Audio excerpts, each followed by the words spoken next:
What's up, everybody? Live from Chicago, Illinois, the third largest city in the United States. This is The Drive with Mario Smith. I'm Mario Smith. Thank you so much for being here this afternoon. It's good to see you all. And how you doing? No hat. I cut it all off, what's left of it. And here I am. Lots going on in the world today, as we are often want to say here on the program. Thank you all so much for watching. And thank you, Hal, for the handoff. Appreciate you. That rejected segment. Good idea. Yeah, that would have been interesting to see you do that for 10 full minutes. I hope everybody's having a good day, and wherever you are and wherever you're watching us. Thank you so much for watching. Let's go out to Portland, Oregon, and say hello to my man Jay Gliss, who is a little bit under the weather, so I won't be bothering him as much as I normally would. What's up, partner? Hey, how's it going? I'm good, man. How you feeling? Oh, just great. No, you're not. You feel good. I feel bad. No. You need me to? I can do everything. Just send Federal Express all your gear. Send it here, and I'll plug it up, and I'll do the whole thing. And then I'll send it back tomorrow because it's our day. I just had to, while the countdown was going, I ran into the house because I forgot my cough drops in there. And I just ordered some soup to be delivered. So hopefully, yeah. You're hoping I thought I was feeling better yesterday, and then Jack had a baseball game, and it was really cold. And I don't know that was a good idea because I woke up and my cough was a lot worse, and I don't know. Hopefully it'll go away soon. Did Jack's team at least win the game? Yeah, they've won all 3 games. Yeah, there it is. Good. Yeah. You'll be all right. Yeah. Had they lost, though, you could have really laid into him hey, man. And he got to pitch, which he was very proud of because there's still this is kind of like the last non-competitive year, even though all the kids on the bench obviously keep track of who's winning. Right. But so they get to do 3 pitches, kid pitch, which no one ever hits. and then the coach steps in and pitches the next couple. But cool. He was very excited to toe the rubber, get his shot. So good for him, my man. That's good stuff. I like to hear that. Congratulations, Jack, wherever you are, school or home. Is Jack part of the Gliss family, or is that an actual? Jack's on a date. Hey, Skirt, it's the dive. That's right. The dive. Starting early. Hey, Silas, how you doing? Let's say hi to everybody. Wait, but I have to do this in order. Let me also mention in Chicago, it was 80 degrees a couple of days ago. It is absolutely my watches. It is absolutely cold. It is 37 degrees right now. And it's supposed to get colder. It's 38 right now. It feels like it's 31 degrees here by the lakefront. They changed the time of the Chicago White Sox baseball game because it's going to be too cold to play baseball tonight. I'll be in the house. I am already preparing what I'm going to make for dinner and an early shutdown. So on my day off from here, you can catch me at lumpinradio.com, wherever you are. And tomorrow, and that will be your programming note for the day. Gliss and I will not be here, which gives him a chance to get better, so he doesn't have to be up doing this. And a little behind the curtain stuff. I forgot a whole section of the show to send to him today. He says it's okay. I feel like a dunce because I normally, and it was the sports section of all the sections too. It's all good. I swear I thought I did. I thought I gave it to you. In my head, you know what? I know I didn't because I was. And never mind. I know why I didn't do it. So let me also explain really quick before I start the show officially. I help put together events and stuff here in Chicago, and one of the people that I've been working with for at least 17 years, we have a big festival every year called the Silver Room Sound System Block Party, and the block party is happening this July. We just started selling tickets for it today and all that stuff. So I've been working on that, the other thing, all at the same time, and I totally forgot about sports. You got plenty going on. I do. I'm in movies. You know we're gonna be here. Yeah. We show up and we would have figured it out. Also, I understand, and I'm not kidding. I understand that my name was dropped on a show called A Black Lady Sketch Show. I don't know if anyone is familiar with it. It's on HBO Max, I think. In the show, one of the characters says, hold on a second, let's see if I can't find it. It was episode 3, season 3, episode 2 of A Black Lady Sketch Show. One of the characters says, I'm getting engaged to Mario Smith. I've had 2 people hit me and say they saw it. I don't know anybody on the Black Lady Sketch Show. Not one person, not that I know of. It could very well have been someone that I know that writes for that show, but I cannot in my head think about it, and I haven't had a chance to really look and dig in. But man, when I was told the second time, when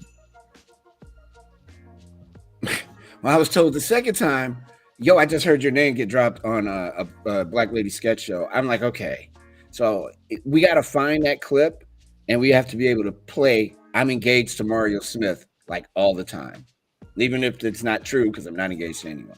We have to have it. So I'll the sound drop. Yeah, I'll dig and find it, and I'll pass it on to you.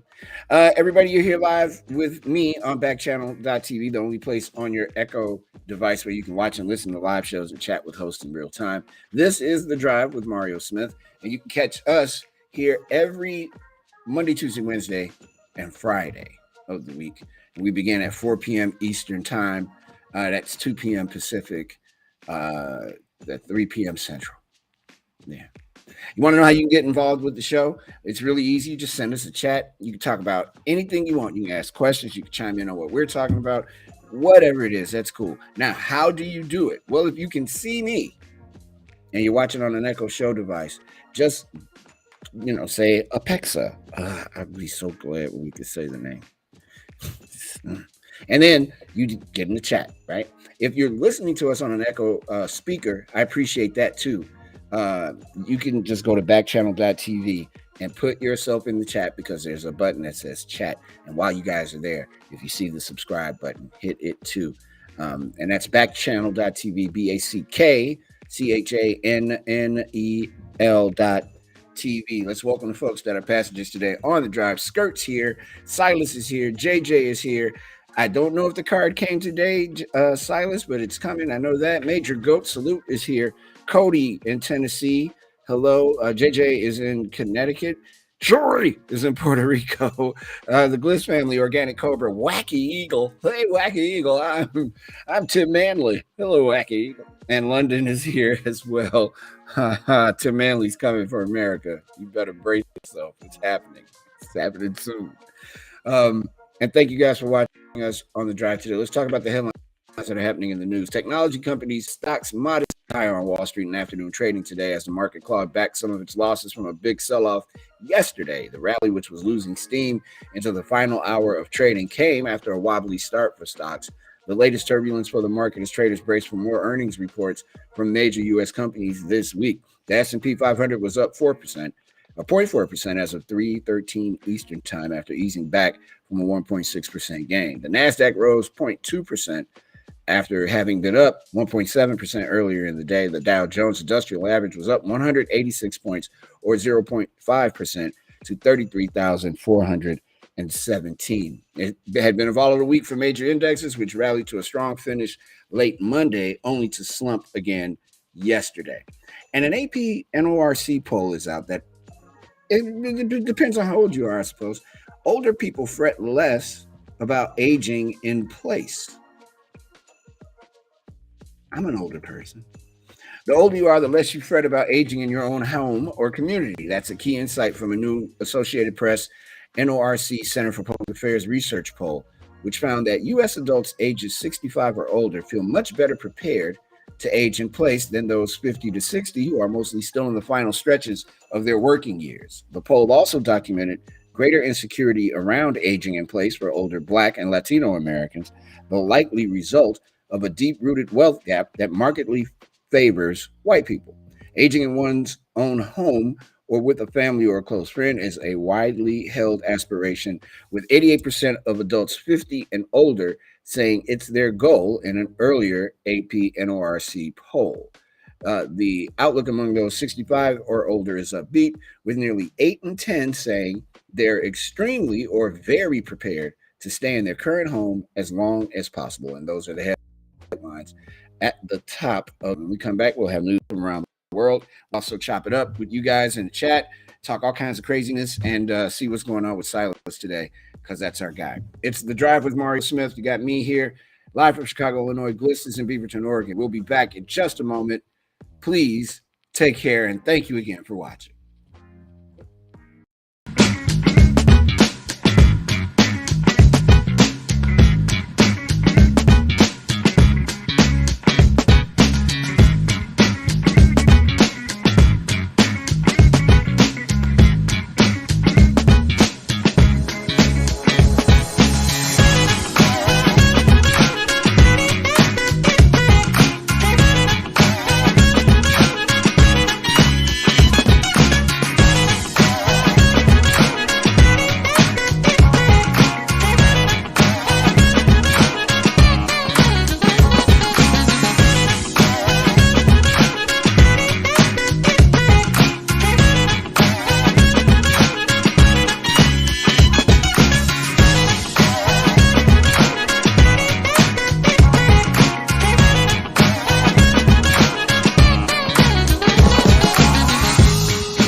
Welcome back, everybody. It's The Drive with Mario Smith here on Backchannel.tv. How you doing? Hope everybody is having a good afternoon. Pardon me. Ooh, experiencing some issues, but I'm fine. Gliss is fine. Everybody's fine. Yeah, Silas, I don't know what the deal is with the card, man. I know it's just check your email. It's happening. It's all happening. Believe me. It's definitely happening. By the way, no one asked, but I will show you. This is my Chicago Hustle shirt. Back in the day before the WNBA, there was a basketball league with women here in the United States, and the Chicago Hustle was the team here, and they were good. They were really, really good. Gliss, I got to tell you, they balled out. They used to play at the Chicago Stadium, I believe. And then I think they went out to the Rosemont Horizon, but they were good. They were really, really good. So I saw this. I was like, you know what? I want it. And so I went and got it. People have been looking at me on the couple occasions that I've worn it. And they're like, what? I'm like, I know. We're old. That's how that works. I was also watching baseball out the corner of my eye here, and it sucks that they might win today. I hope so. Let's get on with it. This is news from around the world. Anthony Fauci, Dr. Fauci, America's doctor, says that the United States is certainly right now in this country out of the pandemic phase. He mentioned this on PBS's NewsHour yesterday. I will quote him, namely, we don't have 900,000 new infections a day and tens and tens and tens of thousands of hospitalizations and thousands of deaths. We are at a low level right now. So if you're saying, are we out of the pandemic phase in this country? We are, he said. Today, Dr. Fauci told CNN that his comments have been mischaracterized by some to mean that the pandemic is over, which is not what I said, he said. Quote, we're not over the pandemic. Don't let anybody get the misinterpretation that the pandemic is over. But what we are in is a different phase of the pandemic, he said. A phase that's a transition phase, hopefully headed toward more of a control where you can actually get back to some form of normality without total disruption of society, economically, socially, school-wise, etc. Fauci noted that, in fact, COVID-19 cases are trending up again, though it's not anywhere near the rise we saw over the winter with the Omicron wave. Quote, so what we need to do is continue to be vigilant, to follow the CDC guidelines, to do the kinds of things that protect you. Get vaccinated. If you're not vaccinated, get boosted. If you're eligible for a boost, if you do get infected, be aware that there is an availability of antivirals. Fauci's comments on PBS drew attention on the same day the Biden administration announced that he would not be attending the annual White House Correspondents' Dinner after considering his individual risk. Here's another quote from Dr. Fauci. Each of us, in our own personal way, has to make an assessment of what risk you're willing to go to, what risk you're willing to accept, rather, about getting infected. In general, the risk is low, but I made a personal assessment. I'm 81 years old, and if I get infected, I have a much higher risk. I've been out a few times in the city in the last couple of days. Nobody's wearing a mask. Not one person. I'm carrying my mask with me, but I'm very aware of when and when not to have it on.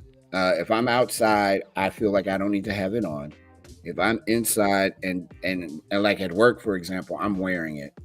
I keep hearing people that are double boosted, fully vaccinated, getting sick. I am so paranoid about that part. The symptoms are mild. It's a 5-day adventure, and I'm with that, but I don't have the 5-day window because it would be me doing the show like Bliss sick, and I don't know if I want to do that to myself. I'm not telling anybody what to do. I'm strongly recommending that you continue to wear your mask, and the pandemic is nowhere near over. Is it as bad as it was? Absolutely not. I agree with that. It is not as bad as it was. Oh, 2 years ago, we were in the house, man, like for real in the house. All of this was not happening. And now we're back out. We're doing things again. I'm with it. I continue to wear that mask. I continue to keep it on me. If I feel the situation is a little harrowing, I mean, not only that, we're talking about, we've mentioned this a million times since we started the show, the idea of avoiding the flu, the idea of avoiding getting sick in general. It's a real thing.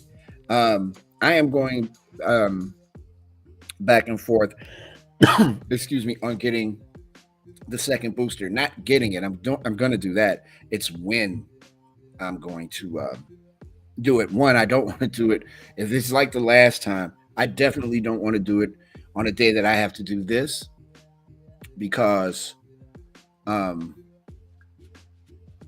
don't want to get, I don't want to be on here wiped out because it took me down, the booster.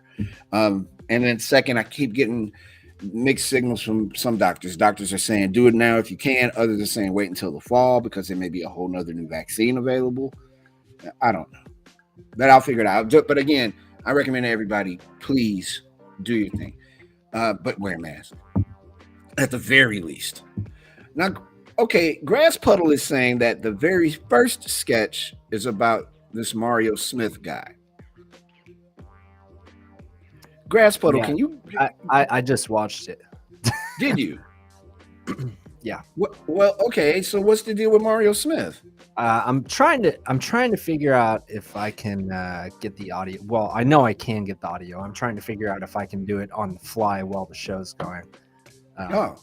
So I was trying to work on that. But yeah, it looks like I've never heard of the show, but yeah, it looks like a sketch show, kind of, similar to, a lot of other sketch shows. But it's basically like this teacher in a classroom, and she has a ring on, and she's kind of, trying to avoid the questions at first, but then, is clearly excited by the fact that she's engaged to this person named Mario Smith, who her students start to question if he's real or if she's been catfished. Very much like the real Mario Smith. and the point is, like, they're saying, like, they're basically like questioning, and then the woman ends up, she finally pulls out a picture, but it's a hand-drawn sketch that he sent to her. So then the students, proceed to kind of like, I don't think you're engaged to a guy named Mario Smith. But I'm trying to get some audio, because they do say Mario Smith at least once or twice, and then they say, they reference Mario probably like 4 or 5 other times. So Really? yeah. I want to know if I know someone that writes for that show, and in my head I think I do, but I can't think of who it would be. It would be a woman. Yeah, You should try to figure that out. I will say, like, it's HBO, and I have never heard of this show, but like, just from that one sketch, the first impression, I was kind of digging it. I thought it was pretty funny. So it's very funny, man. Internet Movie Database. I always do that wrong. I always say IMBD. That's not. I know. Right. I do the same thing. It's more natural. Right. Oh wow. Grass Puddle says I should watch it cold. And Mario Smith is a made up name would be a good grab. That's the one to get. Yeah. And then when she says that, it's a student that says that, and she says she compares it to Dennis, like something, or some other name. Oh man, can you please? That would be awesome. Yeah, I'm gonna work on it. Like I said, I'm just trying to figure out how I can do it with the show audio, with what we're doing going on. I can definitely get the clip 100%. It'll only take me 2 minutes. I just don't know if I can do it while the show's going.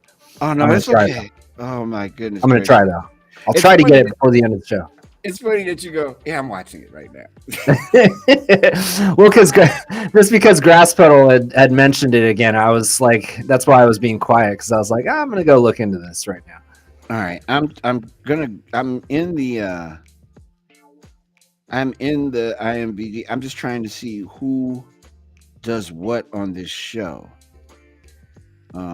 Because I'm mad curious. I'm gonna get back to what we were doing, but I Grass Puddle says flag here real quick, Bliss, and show it to me. How soon can you get the plane ready? Because I know that you guys have a private plane there in Beaverton, and you live right by a hangar. Well, we actually do have the big airport here is PDX, but in Hillsborough we actually do have an airport a couple minutes away from my house, so I have to convince someone to give me a flight out there. But I don't know how much convincing you got to do. You're independently wealthy. Get your plane ready. Get the kids in it. Get Milo. Get the wife and fly to Chicago. My house is. I'm sure they'd appreciate me coming to ask that while I'm like hacking all over them. Hey guys, I need to with tissues and cough drops. They're like, this guy. Grass Puddle also says that I should watch it cold, so he can see my reaction. It would honestly, I've never seen this episode of the show. I've watched the show before. I didn't know anything about this Mario Smith character. Mario Smith is a made-up name is awesome. That is the best thing I have ever heard. Oh man, that's great. I will use that on as my ringtone. Mario Smith is a made-up name. Okay, I'm sorry, I deviated from the plan. Twitter was sold to Lex Luthor, as everyone knows, and a lot of people left Twitter upon the announcement of the sale. This is from NBC News. Twitter has been flooded with user reports of high-profile accounts losing thousands of followers after news broke that Tesla CEO Elon Musk would purchase the social network. The company said Tuesday that the fluctuations in follower counts came from organic account closures. Some accounts on the political right, including that of Representative Marjorie Taylor Greene from Georgia, saw their follower counts skyrocket. Greene, who boasted 539,000 followers the day before news of Musk's takeover, had 632,000 followers by Tuesday evening. Twitter did not provide an exact number of accounts that were shuttered or activated in the hours after the ownership announcement on Monday. It said it was looking into the recent fluctuation in follower counts. Here's a statement from Twitter. While we continue to take action on accounts that violate our spam policy, which can affect follower counts, these fluctuations appear to largely be a result of an increase in new account creation and deactivation. A spokesperson at Twitter who spoke on the condition of anonymity said that that's a great name for a band, the condition of anonymity. Don't anybody steal that one. That's a good one. Ladies and gentlemen, the Metro proudly presents Condition of Anonymity. Speed metal, for sure. Said the accounts that experienced the most severe drop-offs in followers were high-profile accounts. Um, let's check Mario's Twitter account. See, I'm at Mario in Hyde Park, not Mario but Mario in Hyde Park, all lowercase on Twitter. By the way, if you are interested in checking me out, let's take a look at my Twitter. Let's see. I have, how many followers do I have? Before I tell you how many followers I have, the numbers didn't go up or down. I've got like 2,000 followers. I don't have a blue check. They won't give me a blue check. I've asked for one. They just were like, no. You guys can help me out by protesting loudly to the folks at Twitter and tell them that I need a blue check. Skirt says the first season of Black Lady Sketch Show was only reasonably funny in his opinion. All right, fair. Hello, overconfident cod. What's up, dear monkey? Hello, romantic flea who subscribed. Thank you. What's up, mighty catfish? Materialistic gopher. Eric is here. Numerous carp. Man, you guys are the greatest. Let's see who else. Shannon, hello. And then that's it. Okay. But my followers did not move. I've got the same amount of followers I had before Elon Musk joined or bought it. I follow a lot of people. It's the same way for me on TikTok. I haven't made a TikTok video, but I definitely follow everybody, especially the good ones that I like. I try to follow. You're here with us on The Drive. I'm Mario Smith, and if you're enjoying the show, there are two ways to support the show. If you are watching right now and you see that subscribe button, please click it. Subscribe will let you know when we're going to go live. Also, I have some special things coming up that I want to make sure that you guys don't miss. Another way you can really help me, no matter where you're watching or listening, is to leave a review. So you can go to backchannel.tv and click leave a review. I promise you, I will read them. We really like them. It helps us make the show better for sure. And your positive reviews help keep this show going. So once again, please go to backchannel.tv and leave a review. Thinking about buying an airplane ticket? This would be the time to buy, apparently, and you should get your tickets soon. That I think we mentioned this last week, or yeah, I think so. But you might want to get your ticket. So, after a few tough years caused by the pandemic, the airline industry appears poised for a big rebound year.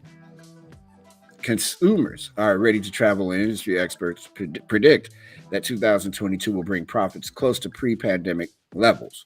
At the same time, shortages in staffing, pilots, and fuel are likely to keep ticket prices rising. Today, why despite what appears to be a boom for airlines, prices are on the increase. Let's pick a place to go. Where let's say I'm flying out from your part of the world. I'm just gonna check the travel real quick. I'm flying from Oregon. All right. And let's see here. No, you know what? I'm gonna fly from here to Oregon. Let's fly to Portland. I'm looking for the cheapest fare. I am on Hopper, as a matter of fact, to find said cheapest fare. The cheapest fare round trip looks, whew, that's not inexpensive at all. If I want to come this summer, it's between $425 and $625. Yeah, it's pretty expensive. That's a round trip ticket. But if I come in August, it's $325 at least. August, September, October, November, December is a hot ticket month. So, okay, well, that's that. I can't come see you anytime this summer. I got to come, except for August. All right, August it is. Let's say I was flying from Chicago to Los Angeles. Here we go. Same. Anywhere now, it's in between the $525 range and past $600. So yeah, I there are many airlines that are reasonably priced, And now would be the time to get that ticket, I guess. I've got plans on coming out west, so I'm gonna have to figure it out. I don't know when, but I'll figure it out. Don't forget, guys, get on backchannel.tv and get caught up. Backchannel.tv. Subscribe, chat, leave a review. You do all that stuff there. If you're watching this on YouTube, by the way, thank you. Really appreciate it. Nice and clean. Good old YouTube. This is important. Listen up. The Food and Drug Administration said on Monday, just finding out about it today. That's perfect. That more than 60 tons of ground beef products may be contaminated with E. coli, and they are being recalled. 60 tons. Hot pot of coffee. That's a lot. 60 tons of ground beef. Among the packages affected, SC Grocers Naturally Better grass-fed beef and ground beef patties. I guess it's not better if it's got E. coli. Thomas Farms grass-fed ground beef patties and ground beef. Nature's Reserve all natural grass-fed ground beef. Tajima Kobe ground beef. Market Side Butcher Wagyu beef patties and Weiss by Nature ground beef burgers. There have been no confirmed reports of illness or adverse reactions due to consumption of the products, the FDA said. However, it said it is concerned that still being consumers' refrigerators and freezers. Consumer food safety questions can call the toll-free USDA Meat and Poultry Hotline at 888-674-6854 or live chat via Ask USDA from 10 a.m. to 6 p.m. Eastern Time, Monday through Friday. Consumers can also browse food safety messages at Ask USDA or send questions via email to mpholine at usda.gov. That's mphotline at usda.gov. 60 tons of ground beef. Bliss, did you check your freezer? Are you good? Do you even eat ground beef? Do I have to go out there get somebody to clean the refrigerator? What are we doing? I think Bliss is trying to find Mario Smith. Good work. Pfizer's antiviral pills are highly effective at keeping people with COVID out of the hospital, but there are growing reports that in rare cases, patients treated for the coronavirus with Paxlovid can experience a second round of the disease shortly after recovering.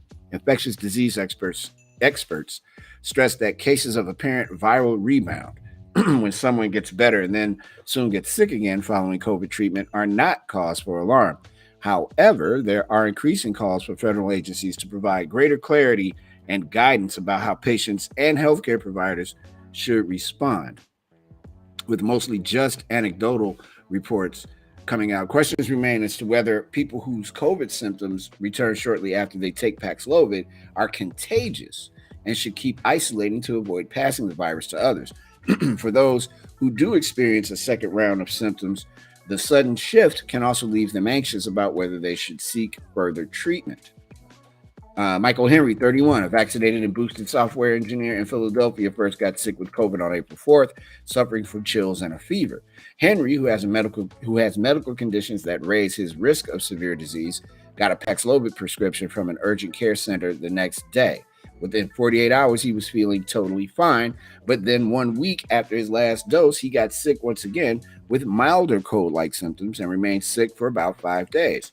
Henry said, "I was kind of shocked. There's no guidance on what to do. Should I be isolating?" He recalled. "How do I keep my family safe?" Says he called his doctor, Philadelphia's COVID information line, and a health insurance nurse looking for clarity. Everyone I talked to gave me different answers. Paxlovid has been prescribed since December. This is the drug that the that the Biden administration yesterday said that there is more available of, and made more of it available. It's been prescribed since December when the Food and Drug Administration granted emergency authorization for people at high risk of severe COVID. The 5-day course of prescription pills reduced the risk of hospitalization or death by 88% in a clinical trial. The federal government, which fully covers the treatment, has shipped to the states over 1.7 million courses since Paxlovid was greenlit. On Monday, the White House said it will double the number of locations where Paxlovid is available since many of the doses have gone unused. There's still so much we don't know about COVID-19 and the best way to treat it, said Dr. H. Clifford Lane, Deputy Director for Clinical Research and special projects at the National Institute for Allergy and Infectious Diseases. These anecdotes give us reasons to re examine duration of therapy, approaches to therapy, other laboratory tests we might use to predict who could benefit from longer courses of treatment.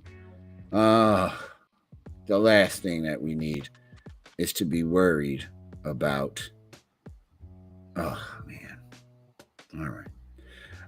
Squeamish Condor, Massive Peacock. Hello. Thank you. Silas says he has to go, but he'll be back. I'll be waiting, brother. Grass Puddle says, if you're a brave Spirit, no. Stop right there at Spirit. Nah, I'm good. You know what? I'd rather walk. I'm not taking Spirit Airlines any place. No. That is a no for me. No. Not doing it. Quick poll question. Everybody that's watching and listening, have you taken Spirit Airlines? And if you haven't, would you? Yes, I've taken it. No, I haven't taken it. I might take it. You can hit us at backchannel.tv. Jump in the chat right now and let us know about your Spirit Airline experience, whether you take it or not take it, or you thinking about taking it. The entirety of YouTube is here. Hello. Thank you, everyone at YouTube, for joining. Appreciate you. Where are we? Almost there. Oh man, that's it? That is it. Hey Gliss, yeah.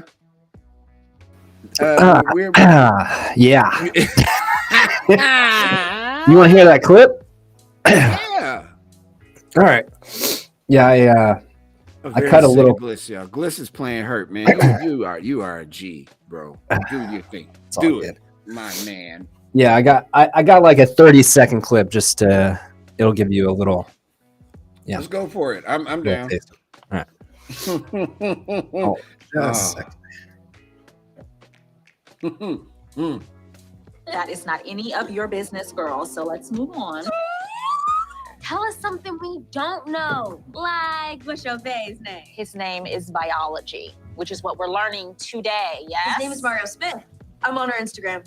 I don't see a picture. She just keeps writing about him in the captions under her selfies. You really shouldn't have a public profile. You're a teacher. I'm part of the public. You met someone online named Mario Smith? That's like meeting someone named Matt Wilson. And who is Matt Wilson? A name I just made up. There you go. Nice. Wow. Yeah, that leads me to believe I know somebody that does that show. Yeah, I wonder. I'm beginning to think I do know somebody that works on that show. When my one of my guys hit me on Instagram, he's like, "Yo, they just shouted you out on the Black Lady Sketch Show." I'm like, "Why? I don't know any of those people."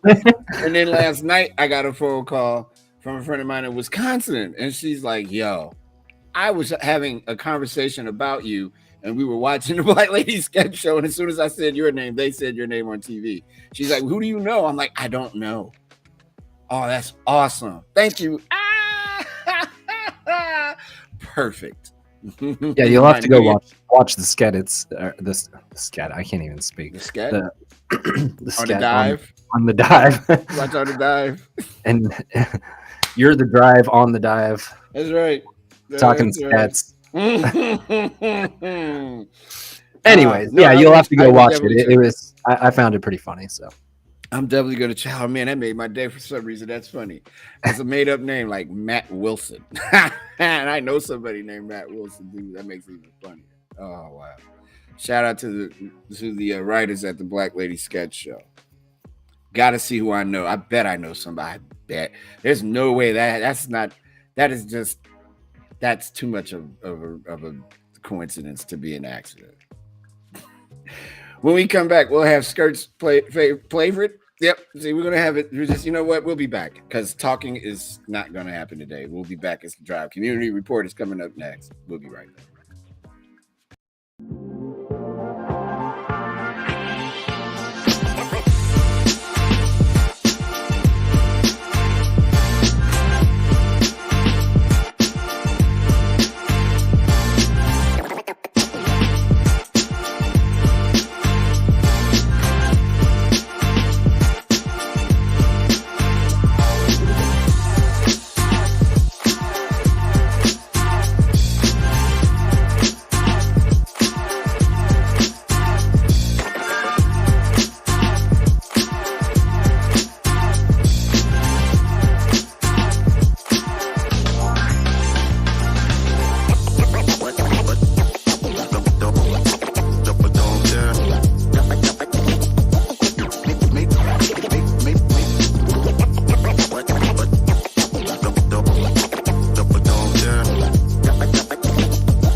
welcome back to the drive with the man with the made up name. Appreciate all of you being here. Let's see what's happening in our chat real quick.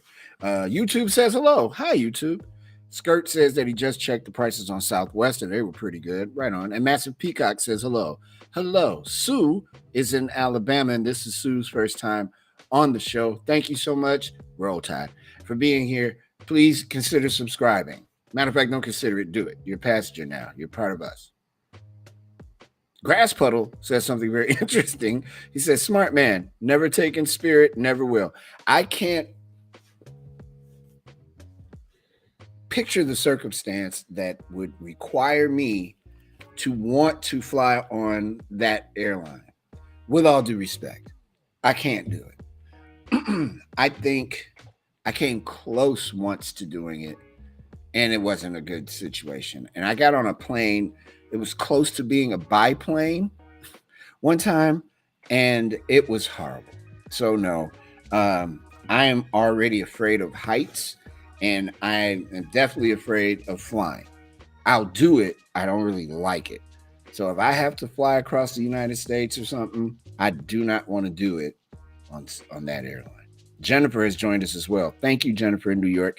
Hope everything is well in New York City, one of my favorite towns. You might not even be from New York City. You might be from White Plains, where my cousins live, or you might be from Syracuse. You might be from Albany. But it's New York, and I dig New York a lot, and I'm glad that you're here. And thank you so much for being with us on the drive. Here's the community report for today. The LA Times is in the news.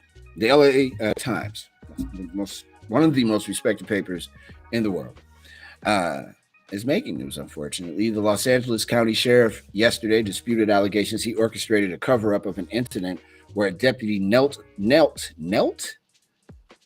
on a handcuffed inmate's head and said a Los Angeles Times reporter who used leaked documents and video to first report on the case as part of his criminal investigation. Sheriff Alex Villanueva's comments at a news conference yesterday brought immediate criticism from the newspaper's leadership and First Amendment advocates and me, because that sounds crazy. Hours later, the sheriff clarified in a series of tweets that his agency has no interest in pursuing, nor are we pursuing criminal charges against any reporters.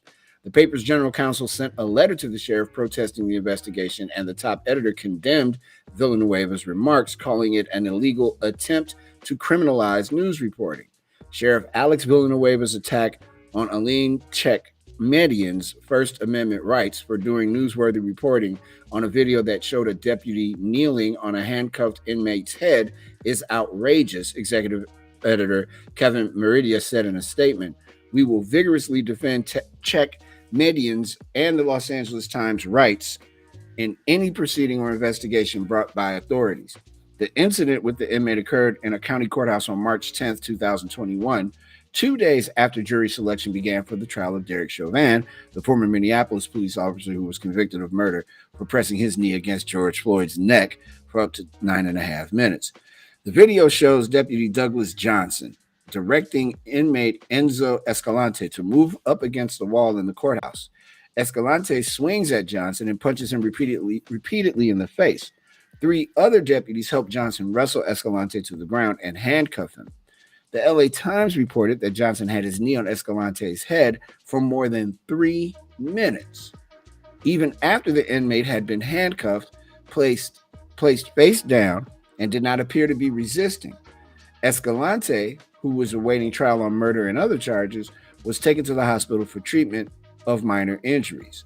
Johnson was removed from duty months later and is under criminal investigation, Villanueva said during Tuesday's news conference. No charges have been filed against the deputy. Escalante has pled not guilty to 2 counts of resisting an officer. He is being represented by the public defender's office, which did not immediately respond to a request for comment. Escalante has filed a federal lawsuit against members of the sheriff's department, including Villanueva, that alleges his civil rights were violated.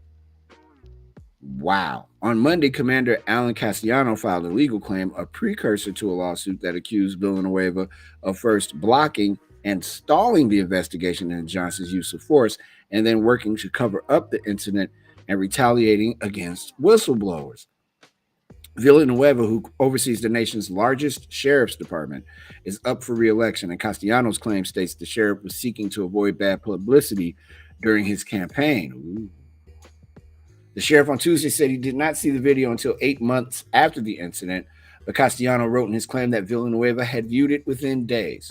Villanueva called Castellano a, quote, disgruntled employee, close quote, who made, quote, false claims, close quote. The sheriff also said the video obtained by the Times was stolen property that was removed illegally, and all parties to the act are subject to his investigation of the leak. We will keep an eye on that for sure. That is out of control on that guy's part. Unbelievable. You just so you know, you can't do that. You can't criminalize someone doing their job that's a reporter. You just can't. There is no there unless that reporter is involved in that crime, you can't criminalize them for reporting that your office might be inept. You just can't do that.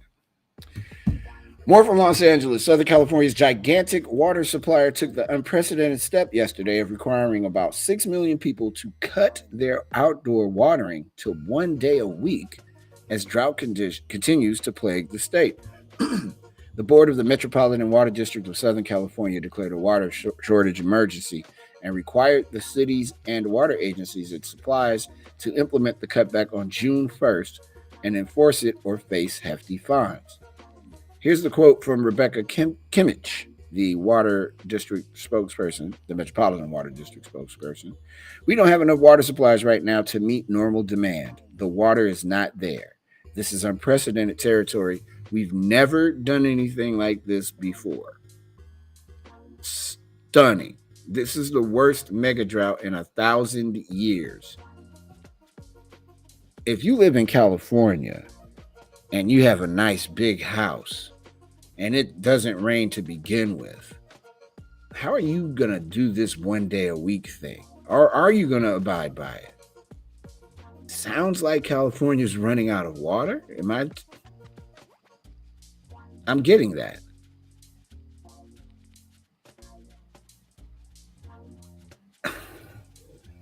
Wow. If you're living in California, I'm man, that is wild. Hello, Raspy Dove. What's up, Mark in New York? Hey, Cody in Tennessee. Who's subscribed? Thank you very much. Spotted Oyster, Squeamish Condor. Thank you. Thank you all. Appreciate you all. You're the best. I haven't got many more comments about the Spirit Airlines thing, but yeah, that's a 1,000,000% no for me. Can't do it. Gliss, you don't have to say anything, but blink one time if you're hanging in there and you're okay. I'm good. Yeah, I'm good. All right, just checking. I'm not going to bother you much today. Spirit Airlines sucks. There's no way I'd fly that. We already talked about my one experience on there. Yeah. And it wasn't a good one. I don't know the circumstance that exists that I willingly get on a plane named Spirit Airlines and fly any place. Now watch, when it comes time for all of us to meet up, when we have the big Backchannel meetup, watch them fly me out on Spirit. Just because I said I won't go on Spirit. Watch. I can see it now. Mario, we got you a round trip, first class flight. Oh, great. What is it, Delta? United? No. That's the thing, though. Their first class is like normal, like cabin seating. Yeah. It just has like a little more room than the seats that are like crammed together in the front of the plane. That's the thing, too. That's the other thing about Spirit Airlines.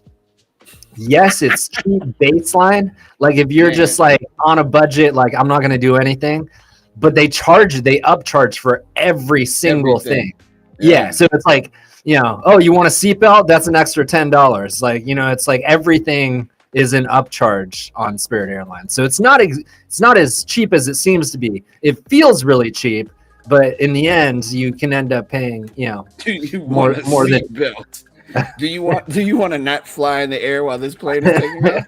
Then it's $10.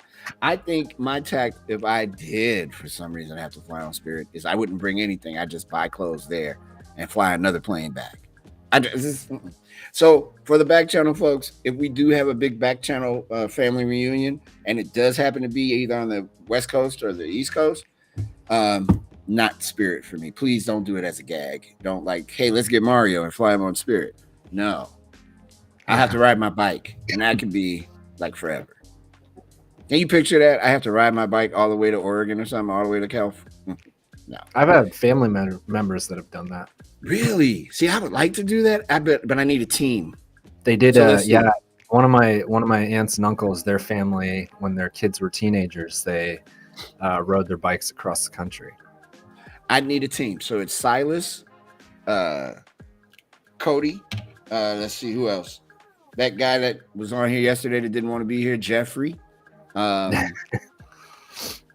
other guy that N-worded me, and I need one more person on our team, Stacy, and then you guys just have to help me. That would be such a disaster.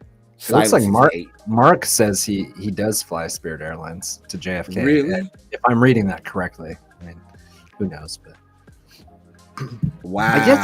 I guess if it's a short distance, maybe, but I don't know, man. Says he usually goes with Spirit Airline to JFK. Ooh, boy. Hey, Lucy in Virginia. Is there something at Where Goat? What's up? Is there something going on in New York, Mark, that we should know about? I haven't seen or heard anything. I will be shutting this stupid watch off, though, shortly. It keeps making noise that I don't want it to make. I haven't heard about anything happening in New York unless it's the weather. Yeah, the weather has been very awful. I think there's a storm system running across the country yet again because it was nice and sunny here in Chicago, and now it is not. It is starting to get dark again. If it snows, I'm going home. I mean, I'm already at home. I'm just turning all this off. I'm just like going to bed. I'm going to bed. I'm going to bed. Uber Eats and bed. I'm not doing this. I'm so sick of this weather. And like, man. I'm just like, I don't even want to talk about it anymore because it's been such a crappy spring, and we get like days, kind of like what you're just saying, how it was nice in Chicago. We'll get like 2 or 3 nice days strung together. And it's like, okay, finally, because you're used to hitting the end of spring where there's that transition, and we just haven't gotten over it. It's like like I said yesterday, it was hailing, and it was like 40 degrees at my kid's baseball game in the 3rd week of April, and it's I just don't get it. It's not fun. It is crazy, and it was 80 degrees on Saturday. It will be in the low 30s tonight in Chicago, Illinois. Beverly has joined the stream. Hey, Beverly. Mark says the crazy thing, everybody dropped the mask when COVID was happening and the mandatory to have masks drop, but he still kept his on. And he also said that they dropped a mandatory mask on a brand new disease just came out of nowhere. It's kind of, sort of. Rylan is in California. Hey, what's up? All right, here we go. Little chat activity, little chat-tivity happening here on the big program. As we close out the community report, SpaceX, Elon Musk, right, launched 4 astronauts to the International Space Station for NASA on earlier today, less than 2 days after completing a flight chartered by millionaires. It's the first NASA crew comprised equally of men and women, including the first Black woman making a long-term space flight. Her name is Jessica Watkins. Quote, "This is one of the most diversified, I think, crews that we've had in a really, really long time," said NASA Space Operations Mission Chief Kathy Luters. The astronauts, man, my English just said, peace out, I'm gone from you. The astronauts were due to arrive at the space station tonight, 16 hours after a pre-dawn liftoff from Kennedy Space Center that thrilled spectators. Anyone who saw it realized what a beautiful launch it was, Luters told reporters. After an express flight comparable to traveling from New York to Singapore, the crew will move in for a 5-month stay. Wow, SpaceX has now launched 5 crews for NASA and 2 private trips in just under 2 years. Elon Musk's company is having an especially busy few weeks. It just finished taking 3 businessmen to and from the space station at NASA's first private guests.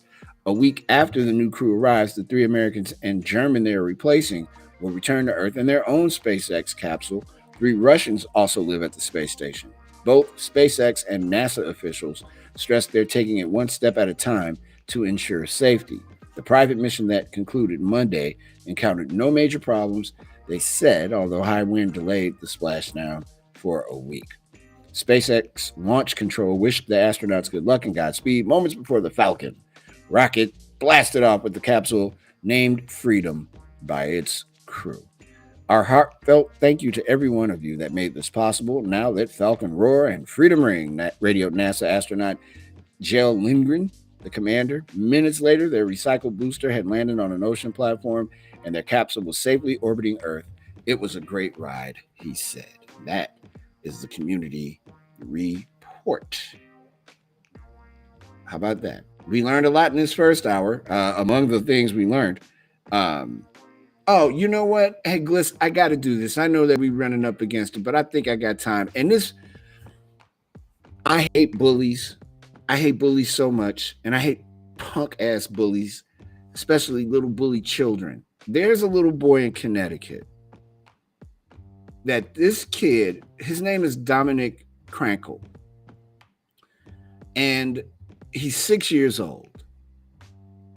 And this bully, an 8-year-old, took a tennis ball, put gasoline on it, set the ball on fire, and threw it in this boy's face, thus setting his face on fire. And the family of the little fat kid, because I'm sure he's fat, a little fat bully kid, denies that the 8-year-old did it. But this boy's sister is saying that that absolutely happened. He called the little boy over and lit this little boy on fire. And it wasn't the first time that this kid bothered this other kid. Let me tell you something. Let me turn this off. I don't even want to read it. Let me explain something to everybody that's watching about bullies. They are the most cowardly you-know-whats in the you-know-what world. And there is nothing more cowardly than a little punk kid bully. So you tell any...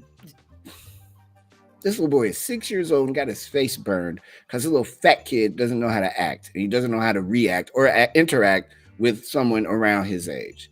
Criminal. They should throw that little boy somewhere where he will learn a lesson. And his parents too. In fact, for the little boy to learn a lesson, what you do is you jail his parents. Especially his mom, who's always defending him when he pulls these bully acts. And that's the community report for today. And I'm hot now. When we come back, we'll reset, bring you the second hour of the show. We will check on Gliss and our friends, our passengers on the drive, and tell you how you can get involved in our chat. It's The Drive with Mario Smith here on Backchannel.tv, YouTube, and on your Amazon-supported devices. We will be right back.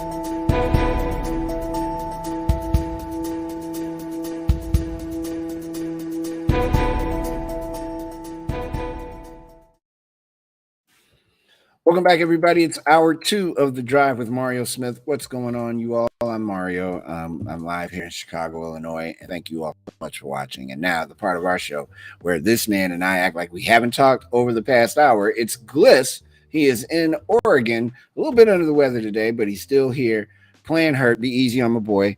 What's going on, Gliss? How are you, sir? Doing all right. All right. It's almost over, brother. I'm hanging in there. 58 more minutes, my friend. I will. That day off tomorrow sounds helpful, though. Yeah, I think it's going to help you out a great deal. It'll give you a chance to reset and get it together, you know. it's been a while since I've, like you were talking about earlier, it's been a while since, because of wearing masks and COVID and all that stuff. I haven't Mm-hmm. gotten a lot of stuff the last couple years, but I am flat out afraid. I don't see the value of me getting sick, and yeah. I don't like the idea. I really just So- want to. Yeah, we actually gave our we gave our kids basically the option when the school district dropped the mandate. Mm-hmm. Little Jack, who's Mr. Personality and all that, he decided to not wear his mask. Although he started wearing it again last week. We're making him wear it just because of our travel coming up. We don't want to chance anything, with all the plans we've made and all that stuff. But my two teenagers, they've both been continued to wear it at school without a beat. And my 15-year-old said to me the other day in the car when I was dropping, he was like, I like not having to worry about getting sick when I'm at school, around other people. And there's a lot of logic, behind that, despite the COVID aspect of it. So, and I think because that you don't need a study to tell you when COVID-19 was at its height, right, and we were in the house, and you had to go out for something, and you wore your mask. You didn't get the flu. You didn't get a cold. You didn't get sick. You didn't get COVID. You wore a mask. You were good. It works. Remember that whole back and forth at the beginning?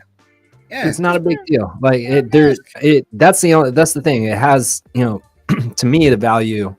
I see a lot more value in it now, 3 years later, than I did. I knew it was probably the right thing to do at the time, and I was all for it when they told us to start wearing them. If it could, keep me or somebody else from getting sick that's around me. But now to me, the value is even increased now that we've kind of been through all this. So, I think when you're around people, it's not that. I think it's in everybody's best interest to just keep a mask around, and you'll know when to put it on. You'll know when you see more than 10 people somewhere. You're like, yeah, let me do this. Like I was out for a little bit last night, and people were trying to like huddle around me, and I'm like, yo, no offense, it's still out here though. A little space, just a little bit of space, please, so we can continue to see each other. Because the thing I don't want to happen is that this, those numbers do increase. And like I was talking earlier about getting the shot, the next booster shot, I am consulting many folks as I can about what the best tack to take is. Because that last one really did wipe me out. And I'm not saying I'm not taking it. I'm just trying to figure out, do I do it now or do I wait until the fall? Now, Fauci also recommended, but I didn't get to in that story, that much like a flu shot, the way that this will get tamped down, because it's never going to go away, is to consider taking an annual shot for it. So that may be a thing. Yeah, there you go. Here are the headlines at the top of the hour. And hey, everybody that's watching, by the way, the Minneapolis Police Department has engaged in a pattern of race discrimination for at least a decade, including stopping and arresting Black people at a higher rate than white people, using force more often on people of color, and maintaining a culture where racist language is tolerated, a state investigation launched after George Floyd's killing found. The report released today by the Minnesota Department of Human Rights, following a nearly 2-year investigation, said the agency and the city would negotiate a court-enforceable agreement to address the long list of problems identified in the report, with input from residents, officers, city staff, and others. The report said police department data demonstrates significant racial disparities with respect to officers' use of force, traffic stops, searches, citations, and arrests.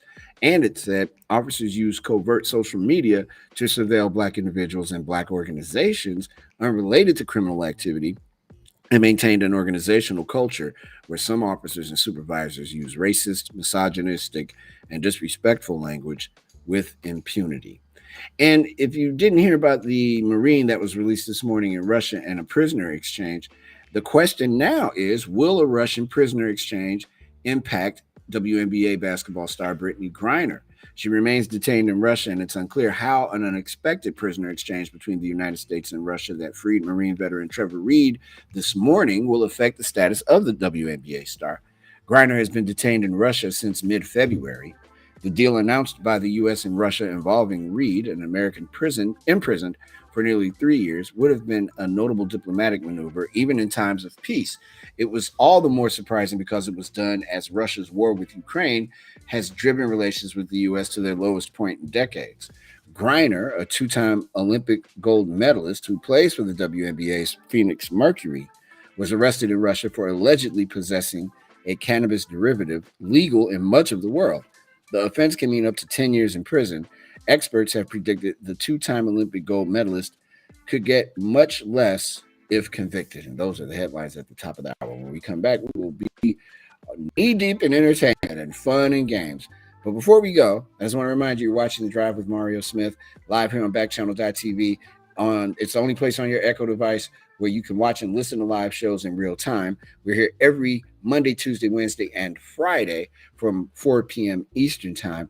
And send us a chat. You can ask questions, chime in on what we're talking about, like Spirit Airlines or the COVID, or what is somebody talking about over here? Mark is having a fit. Take it easy, Mark. Mark is not having a good time.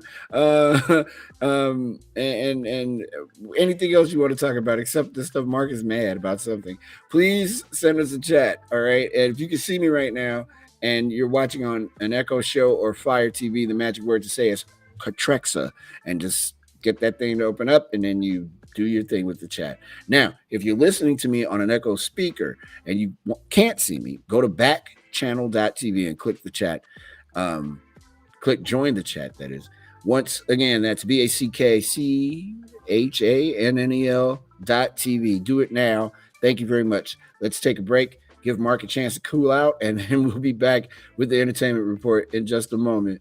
Oh, Mark says, no, I'm having a good time. I should say pretty fun staying here. I'm not going to lie. Okay, thank you. Hang out, man. Wendy in California and everybody else, thank you. Appreciate it. Hey, Tina, how you doing? She says, I keep a mask on me. Yeah, same here. We will be back in just a bit. It's The Drive with Mario Smith here, live from Chicago, Illinois on Backchannel.tv, YouTube, and on your Amazon supported device. We'll be right back.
This is my record store day pickup that I got. This is Jackson 5. That light is bright as hell. That Jackson 5 ABC album, the second studio album from the Jackson 5. And so you're like, but you can get that at a thrift store, dude. Why you do all that? You can't get a blue vinyl copy of it, though, can you? Oh, yes. So take that, snobs. Yeah. It's a great album. This was the first album my family allowed me to play on a record player. No joke. So this came out in 69, I think. 70. Yeah, I was a little bitty kid then. This is a great album, though. Super great. It's time for the entertainment report, and it starts out with some sad news that was reported yesterday. I missed it, but I can't not do this. One of the premier saxophone players ever, Andrew Woolfolk, who played for Earth, Wind, and Fire, died at the age of 71. He also played with Denise Williams, Stanley Turrentine, Phil Collins, a whole bunch of people. He died after an illness. Woolfolk, Philip Bailey rather talked about him. Philip Bailey, the lead vocalist for Earth, Wind, and Fire, says, I met him in high school and we quickly became friends and bandmates. Woolfolk had been ill for more than 6 years, he said. He has transitioned onto the forever, from this land of the dying to the land of the living, Bailey wrote. Great memories, great talent, funny, competitive, quick-witted, and always styling. Jazz bass great Christian McBride offered his condolences in the comments as well. He said, what a major part of the Earth, Wind, and Fire legacy. You got to understand something about Earth, Wind, and Fire for those of you who have no idea who Earth, Wind, and Fire is and why Earth, Wind, and Fire is dope. Earth, Wind, and Fire represented an entire, it was a conglomeration of philosophy, music, art, Egyptology, just all kinds of stuff encased in this amazing band that could play. There's a gentleman many of you may have never heard of by the name of Kalan Phil Karan, who discovered those brothers back in the day here in Chicago and taught them everything that they know. And it just an amazing time. If you know, you know. Earth, Wind, and Fire doesn't really have that sound, that horn section, the Phoenix horns. Andrew Woolfolk was a big part of that, a major part of it. His passing is significant. He will be missed for sure. Earth, Wind, and Fire still to this day gets spins in my house, and they always will. Andrew Woolfolk dead at the age of 71. Real quick, let's go to the chat real fast. Mark laughed because I said the record came out in 1969. Yeah, I know. I did not know that Apple is changing their chargers to USBs. That's good. Tina, is Sugar Daddy looking through the window? No, not on this album. I wish. No. The Love You Save is on here. ABC, of course. 2468 is on here. I Found That Girl, The Young Folks. It's a bunch of bangers on here, man. A bunch.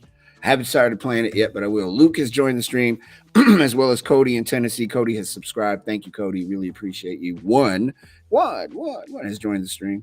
Thank you very much. Anybody seen Moon Knight yet? Have you checked it out, Gliss? Moon Knight. Have the kids watched Moon Knight with Oscar Isaac? 15-year-old started watching it. I haven't watched it yet. But does he dig it, or is he like? He likes it. He thinks it's cool. He keeps asking me, when are you gonna start watching that? When they first introduced that as a comic, I thought that was Marvel going into the next phase, right? Because Moon Knight's like Ghost Batman. He is really not a friendly person. I need to check it out. You know, I okay. What do I have to watch, Gliss? Winning Time. I gotta watch the Magic Johnson thing on Apple. Yeah, I want to start that. That's out now, isn't it? Yeah, the Apple one. Yeah. I got to start on that. I just got caught up on Winning Time last night with the most recent episode. I definitely need to do that. I gotta watch Winning Time. I gotta watch it. I keep saying that, but I gotta watch it from the beginning too. But Moon Knight, I'm intrigued. Oscar Isaac is a bad man. He's a great actor, and I really like the fact that he's doing something weird and different. I think that's kind of cool.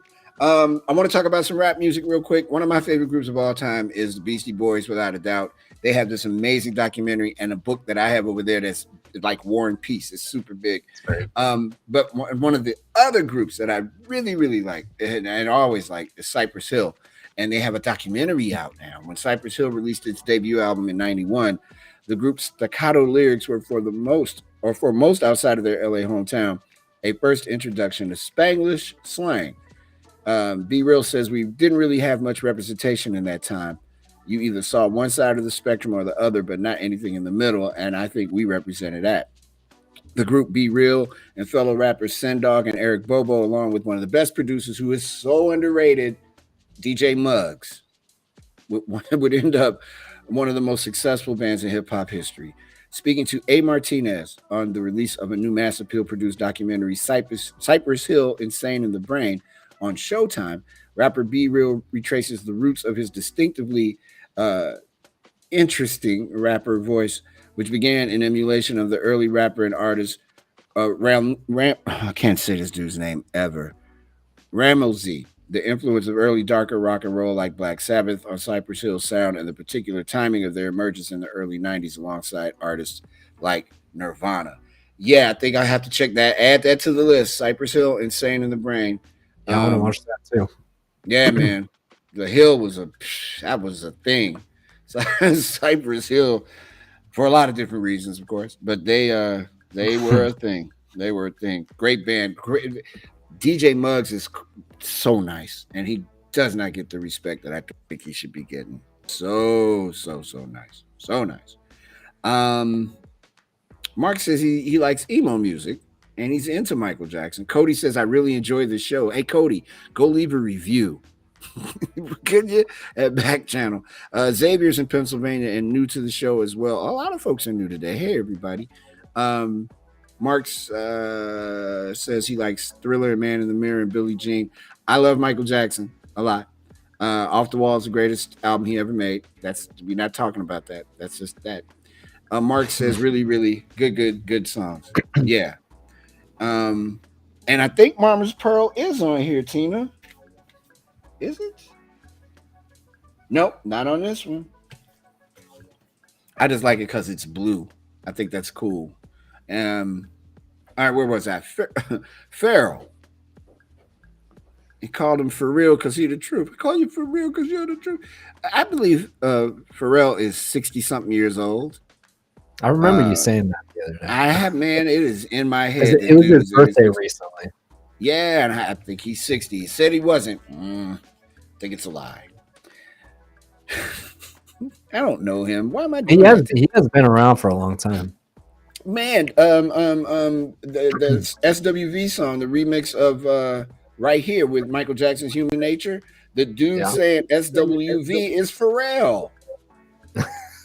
It's Pharrell. That song is the 90s. He was in that band Nerd, N-E-R-D. Yes. Yeah. Great band. Yeah. Every song sounded the same. That one song is still good. I forget the name of it. Something about I don't know what the name of the song is, but they have one song that hits hard every time, even 20 years later. Pharrell Pharrell produces in the same way that Ellie and Babyface. You know their songs when they like Prince too. You know their songs when they come on, and you know every Neptune song, even if it's not just him, or if it's for someone else. If it's for Jay-Z, you're like, oh, that's the Neptune sound. You know that. It's funny that you said that because so when I told you I used to do weddings and stuff, I used to mobile DJ weddings like in the early 2000s. I was doing a school prom once, and like a lot of DJs have subscriptions to these things where they they'll get like top 40 music or whatever categories you pick a little bit early, so they'll send them to you. Like there's a big company called Promo Only that's like kind of the big one, and they would like send you the stuff that was going to be commercially kind of put out there and pushed to radio stations. And I had one of these discs that I had just gotten like the week before, and I played Get Lucky from Daft Punk and Pharrell.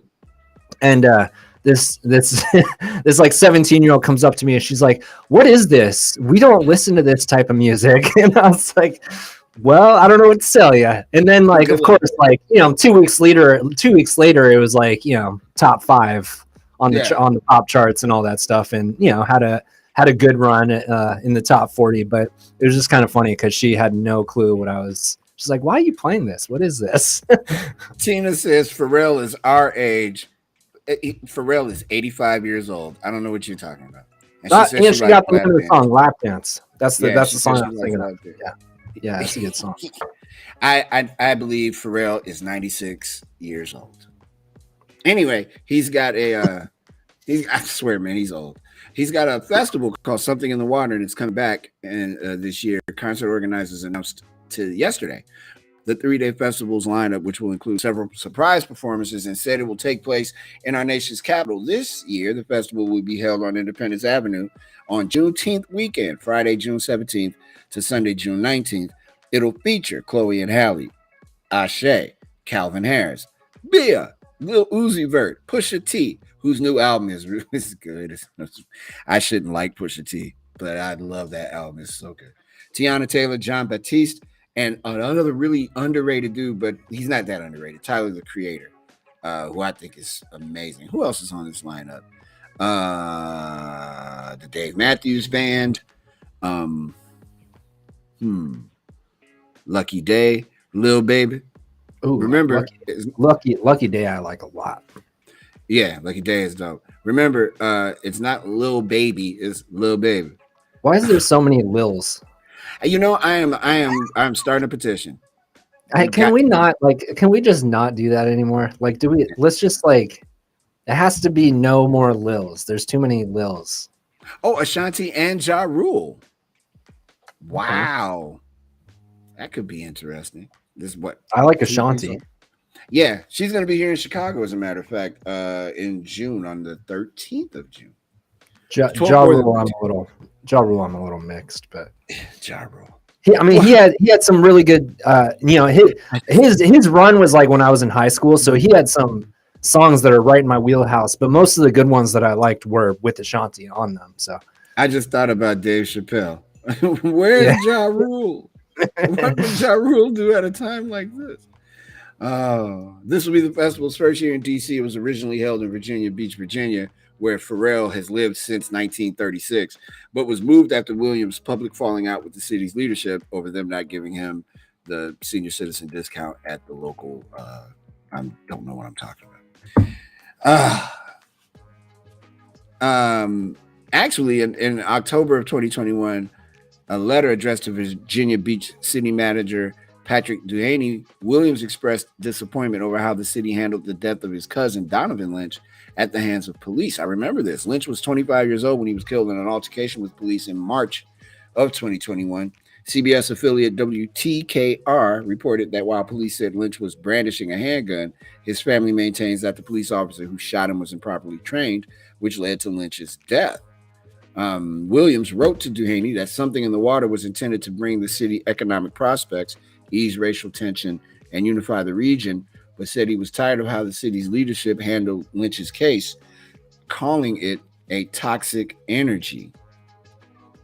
Wow. I sang about a room with a roof, but I am tired of kindly and politely being shown the door, Williams wrote. Until the gatekeepers and the powers that be consider the citizens and the consumer base and no longer view the idea of human rights for all as a controversial idea, I don't have any problems with the city, but I realize the city hasn't valued my proposed solutions either. Now the festival will make its debut in another East Coast hub. Tickets go on sale Saturday, April 30th at 10 a.m. Eastern time. Wow. So they messed up so bad with him, even at his advanced age of 102, that he's here. I don't need this. Come on, I'm an old man. That's the entertainment report for today. Before I drop this all and move on this day in 1947, baseball fans celebrate Babe Ruth Day at Yankee Stadium to honor the ailing star. I was there. Pharrell was actually throwing out the first pitch that day, Gliss. I don't know if you know that, in 1947. In 1973, acting FBI Director L. Patrick Gray resigns amid the Watergate scandal. And in 2002, Mattel Toy Company co-founder Ruth Handler, who created the Barbie doll, dies at the age of 85 years old. And I see, oh wow, this is a good Born on This Day. I don't want to waste it yet. I will do that, and we'll do all this other stuff too. There's another piece of entertainment news that might be of note to some of you. The B-52s are embarking on their final tour, and all I'm saying is, if you can see them, go see them. It is a party, and it go see the B-52s if you can. When we come back, we'll play ball. We'll have sportsy sports. Talk about that dunk, that dumbass dunk Ja Morant did last night. Oh my God. Whew. More sports and other foolishness, and we'll chat some more with our passages in the back room here. It's The Drive with Mario Smith, live from Chicago, Illinois, and we'll be back right after these words.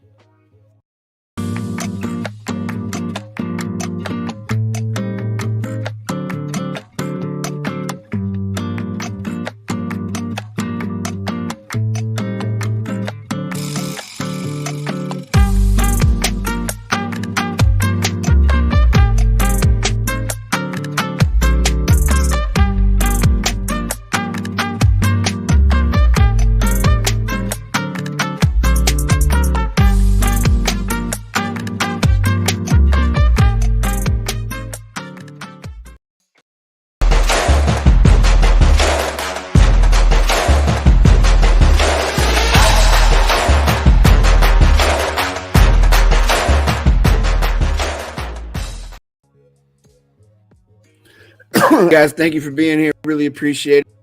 If you are enjoying the show, 2 ways to put the show that really help me out. If you're watching right now and see that subscribe button, but watch it, click it. Subscribe will let you. I'm telling you, Glitch, you gotta watch that. It is funny. It is so funny. Subscribing will let you know when we're going live. And also, I have some really cool stuff planned for you. We want to make sure that you're all hit the subscribe button so you can get informed of when we come on the air. And another way you can really help me out, no matter whether you're watching or listening, is leave a review. Go to backchannel.tv, BACKCHANNEL.tv, and leave a review. We will read them. The positive reviews keep me on the air. And let me explain, this has to be me on the air. I got to do this. So make it happen. That's it. Make it happen. Appreciate you, the best. Ja Morant did something last night that's just really weird. He dunked. Oh my God. It's pretty bad. So for 3 quarters, he didn't do much. That 4th quarter, though, he went up, and somehow, as he was in the air, he kind of extended his body and dunked all on this poor man from the Minnesota Timberwolves, who probably will not be able to address his family or his friends for several weeks. I am sure the next game that he plays will be playing with a mask on so that you won't be able to see his face, and he'll probably change his number. That's how bad it was. The Timberwolves are in trouble. It is a 3-2 series lead, and doesn't look good for them. They have to put it together immediately, or else, not good. Not good. He brought incredible. You see by the hat here, I'm holding out hope that my team, the Chicago Bulls, will somehow find a way to win this game tonight. It doesn't look good. It doesn't look good. Zach LaVine is out with COVID. Of course, no Lonzo Ball. Alex Caruso has a concussion. I said they'd win 2 games. I don't know how they're going to do it. I still think they'll win 2 games. I hope they do. And by the way, fine folks at Leaders, Diego, Gilkey, my people over there, thank you so much. This is one of the best Bulls hats I've ever had. But I'll only be able to wear it for a couple more hours because I think it's over with tonight. I don't know, man. I don't see it. That would mean DeRozan would have to score 50. Ayo would have to score 20. Vooch would have to score at least 25, 30. And they still have to stop that weirdo Bobby Portis, that punk Grayson Allen, and the great Giannis Antetokounmpo. I don't see it. I just don't see it. It'd be nice if they did. I could use some help. And need you guys to, pray for the Bulls. The Mets are killing it in MLB. The White Sox, who won today, by the way, 8-game losing streak is over. Oh my goodness, I'm so happy because that means good times, just good times. When the White Sox win, everybody's happy. The beer is colder. The hot dog is hot doggier. Just everything is better when the Bulls win. I mean the White Sox. What did I say? The Bulls? The White Sox. The Mets have won every season series that they have played this year. To say they are hot is an understatement. The Mets, the New York Mets, the Metropolitans. If you win series, you win a World Series. That's how it goes. That's how the White Sox won their World Series in 2005. You got to keep winning series. It's a 162 game season. It's hard to do, but you can do it. The idea that they are winning each series they're playing is phenomenal, almost unheard of. They're getting it. They're getting it. They're getting it. Mark, by the way, is 14. I think we've can you show that dunk, Bliss? I'm sorry, I'm just seeing this. Could you show it? Yeah, sure. Let's take a look at this crazy dunk that this grown man did on this other grown man. There's John Morant. He's just kind of standing there. Winner takes a 3-2 lead in this opening round series. Morant. Oh! Okay, you heard the over before you saw the dunk, but look at this. At the Grizzlies' den, it Good is Lord John Almighty. Morant Oh my God. on That's the full extension.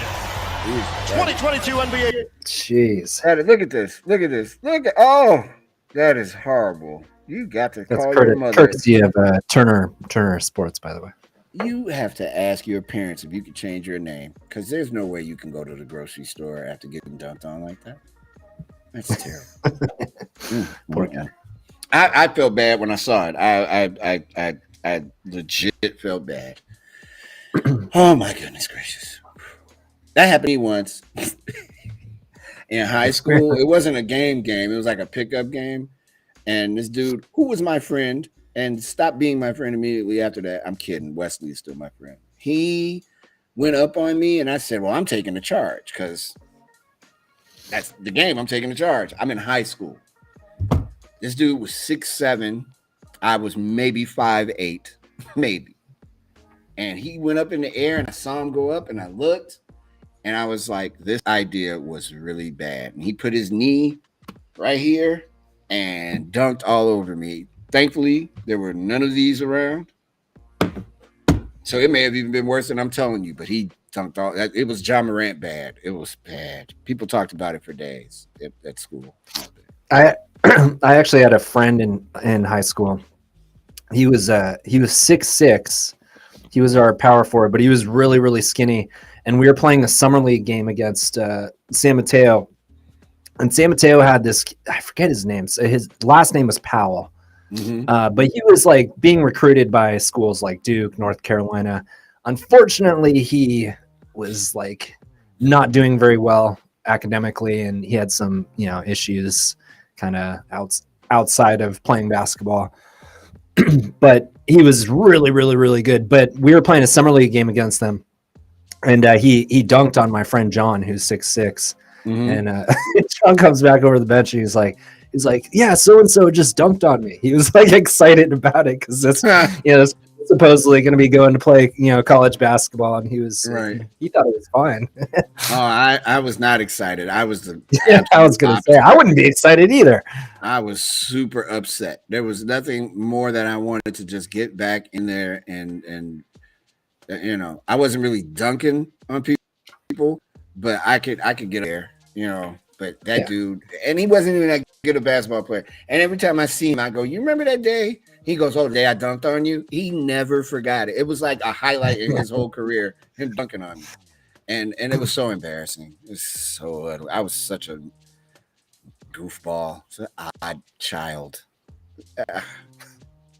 Man, just thinking about it, to go see a therapist because he dunked on me, Bliss. He didn't kind of dunk on me. He went up in the air and stayed up there, what seemed to be at least a good minute and a half.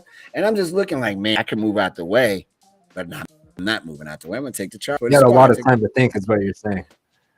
I could have completed a 10-page paper. That's how much time it seemed to be between him dunking on me and then coming down and pointing at me. The whole thing. It was so.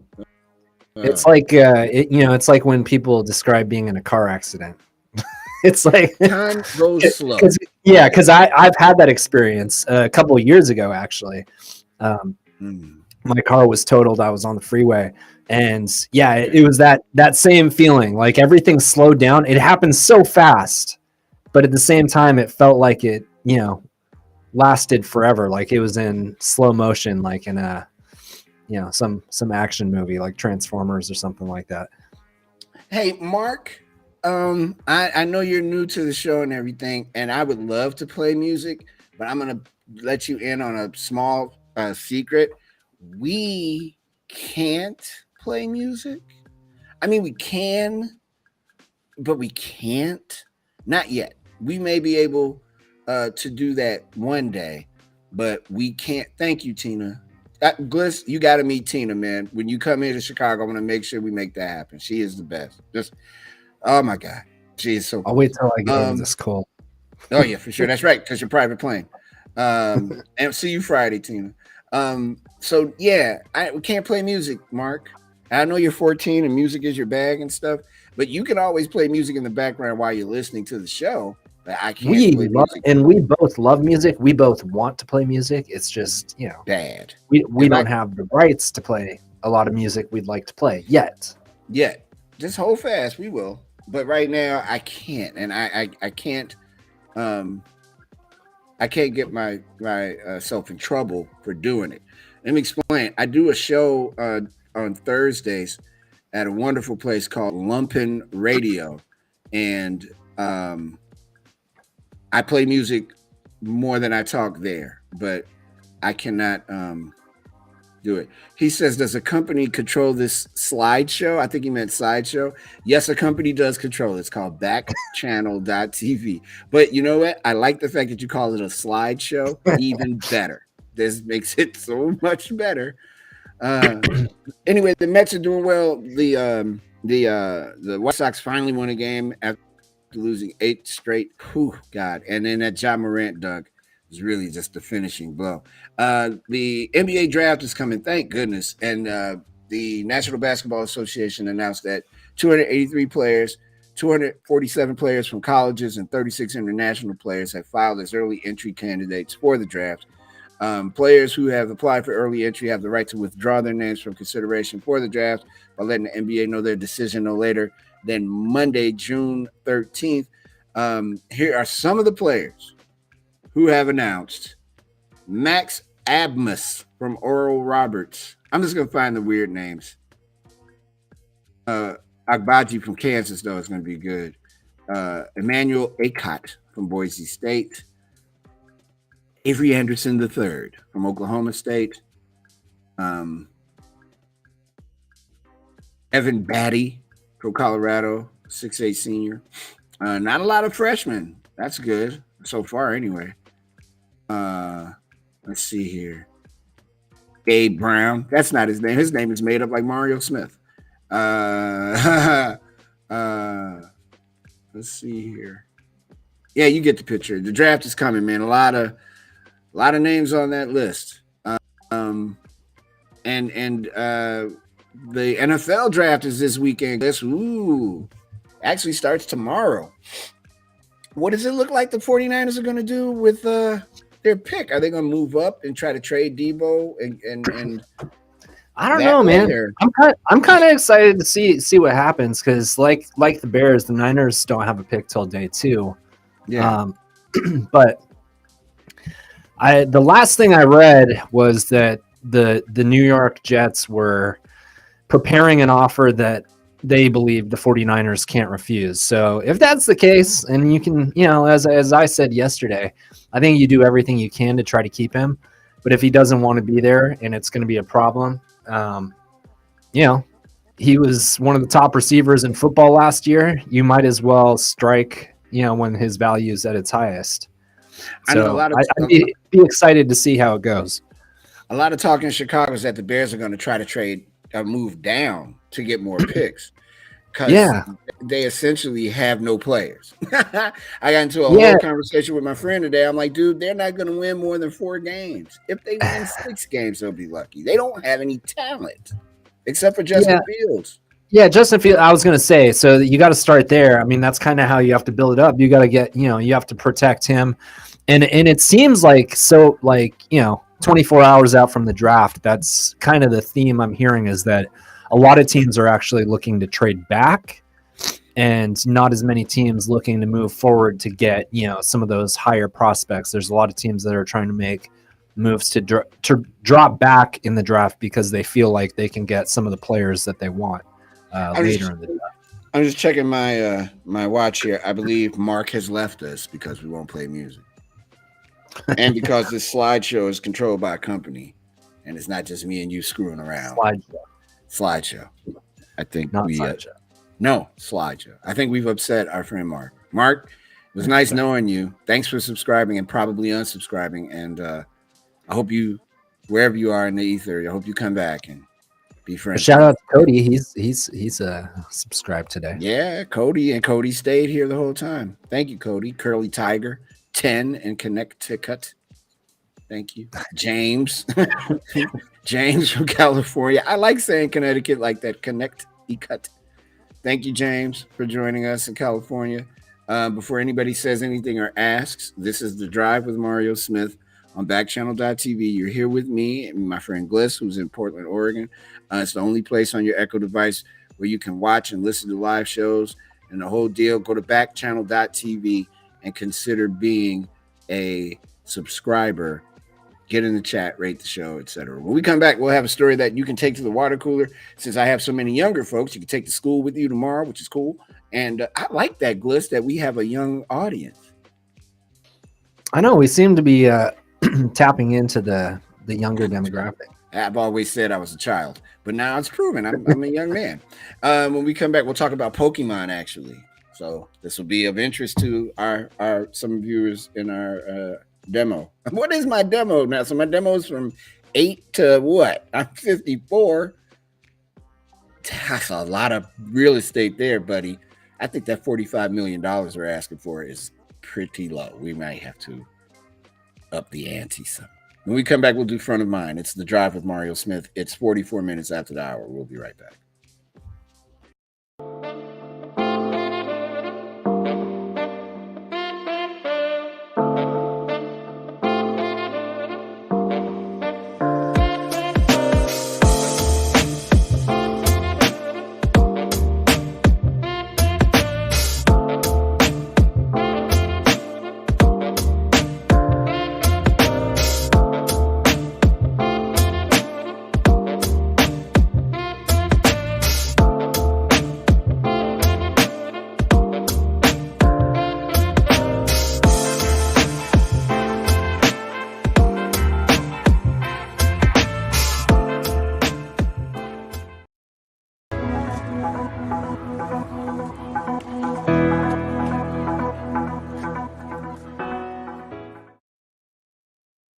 Playing location-based games such as the popular augmented reality game Pokemon Go may alleviate non-clinical forms of mild depression, a new study has found.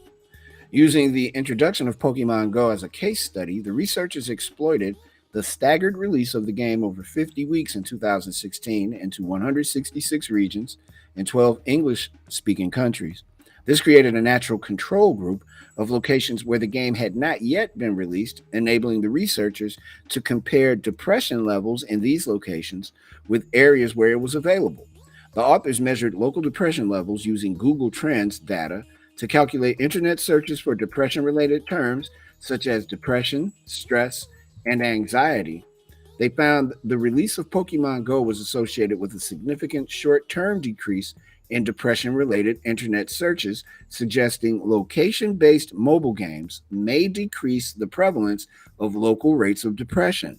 The authors argue that playing location-based games may alleviate mild depression in users as they encourage outdoor physical activity, face-to-face socialization, and exposure to nature, factors which have all been documented as having a positive impact on mental health. Cosmic, a California startup that builds tiny homes, wants to tackle two challenges at once: the housing shortage and carbon emissions. The company has designed an all electric net zero tiny house that can generate at least as much energy as it uses each year. Cosmic uses a prefab design that can help lower costs and speed up construction by using standardized parts. Though each home is customized for the buyer, the tiny houses start at 350 square feet. That's small. And use built in solar power and batteries. They also use a heat pump and store heat in a system with hot and cold water tanks that can provide heating and cooling on demand. The startup has built one prototype and will begin producing its first homes for sale this summer. Thank you to the folks at Fast Company for that. Very interesting stuff for the front of mind. Born on this day. Okay, we were talking about him earlier. Singer organist Kate Pearson from the wonderful B-52s is 74 years old. Whoa. Whew. Guitarist Ace Frehley, the best guitarist Kiss ever had, is 71 years old. Gliss, is that right? That's right, 51. One of my favorite, that's his up there. One of my favorite basketball players of all time, George the Iceman Gervin, is 70 years old today. And still current, I believe, football player Keenan Allen from the Chargers turned 30. On this date in music history, Mrs. Robinson, I believe Pharrell produced it because he was alive then, by Simon and Garfunkel enters the U.S. Top 40 chart. In 1975, 511 members of a Pink Floyd concert audience are arrested at the L.A. Arena for smoking weed. What? Wow. I've never been to a concert where everybody isn't smoking weed.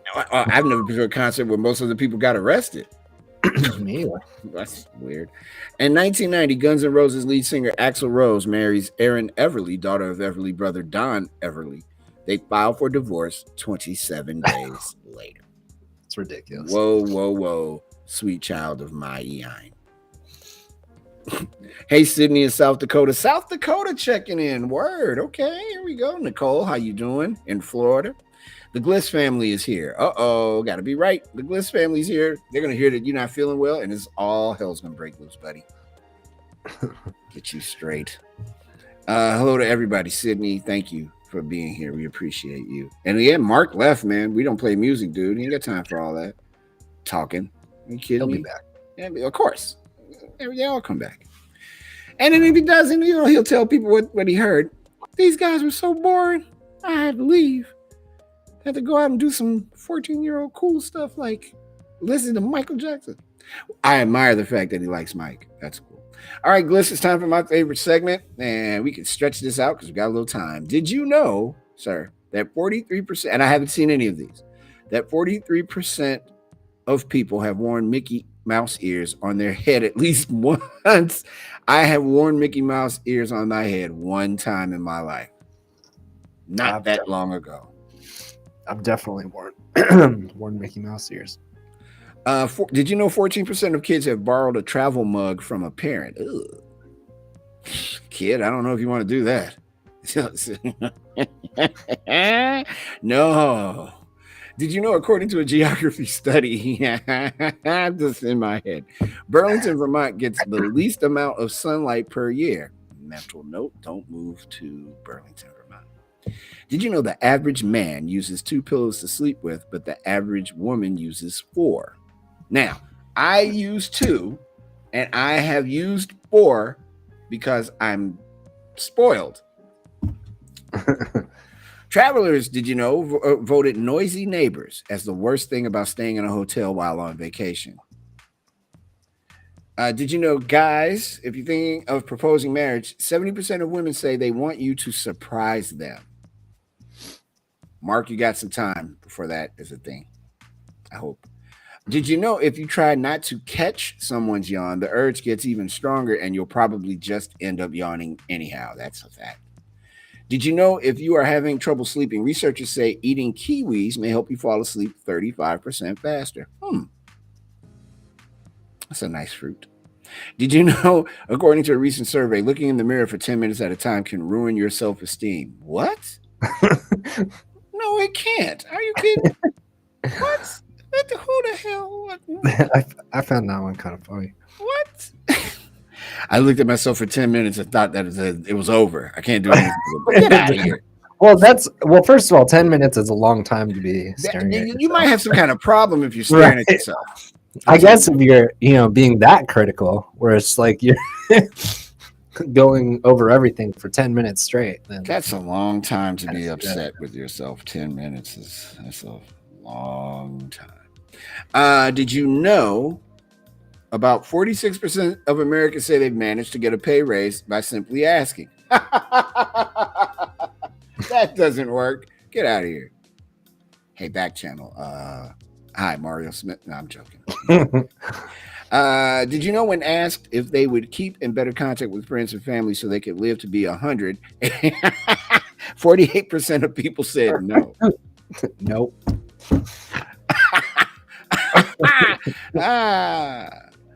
Okay. First written in 1838, the Constitution of the state of Florida guarantees the right to privacy, the freedom of speech, and the right of pregnant pigs to be free from cages. Unlike many crazy or outdated laws, this amendment is recent, passed in 2002, and comes from a well-meaning place: the prevention of cruelty to animals. During pregnancy, a pig must not be caged or even tethered such that it can't turn around freely.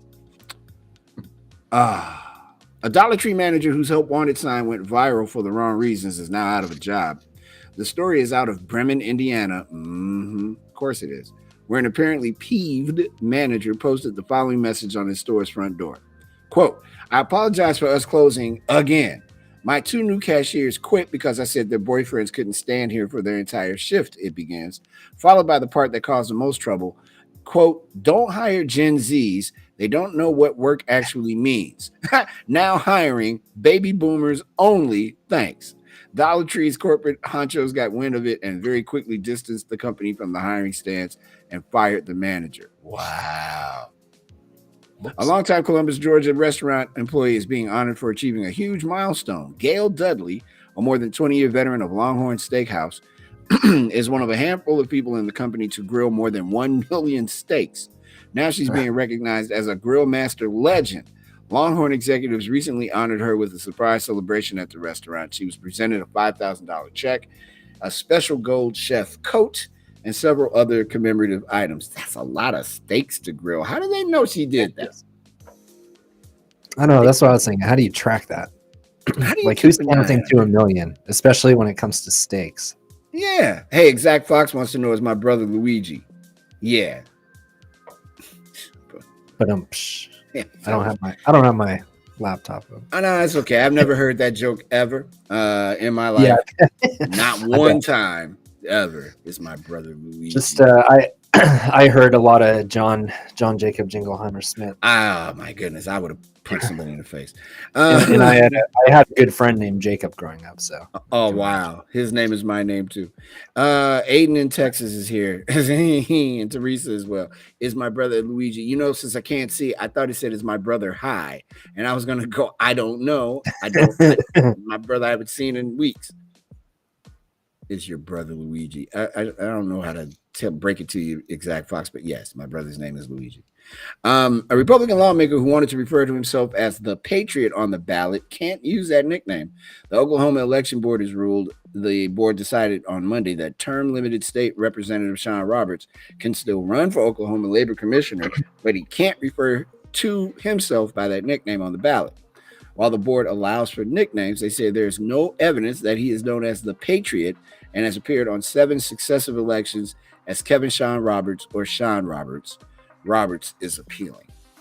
Kevin Sean Roberts, first of all, that's a scary name. He sounds like he might be in one of our Florida Man segments, if not for him living in I was going to say, is that first 3 first names? Yep. Roberts. I know someone named Roberts, though, that has a first name. Yeah, that could be a thing. All right, but don't go yet, Gliss. Hold on. I want to do this while you're still here. Okay. Thank you, everybody, for being here today. If you enjoyed the drive today, we won't be back until Friday. There are 2 ways to support the show. If you watch it right now and you see that subscribe button, click it. Please click it. Subscribe, and we'll let you know when I'm going live. And as I mentioned earlier, we got some special stuff planned that we want to turn you on to. But the only way you can know about it is if you're subscribed, and then you can find out when we're on the air. And another way you can really help me out, no matter where you're watching or listening, is leave a review. Go to backchannel.tv and please leave a review. That's BACKCHANNEL. Gliss, thank you, man. I really appreciate your work, especially since you're sick. Be easy, brother. I will talk to you in a little bit.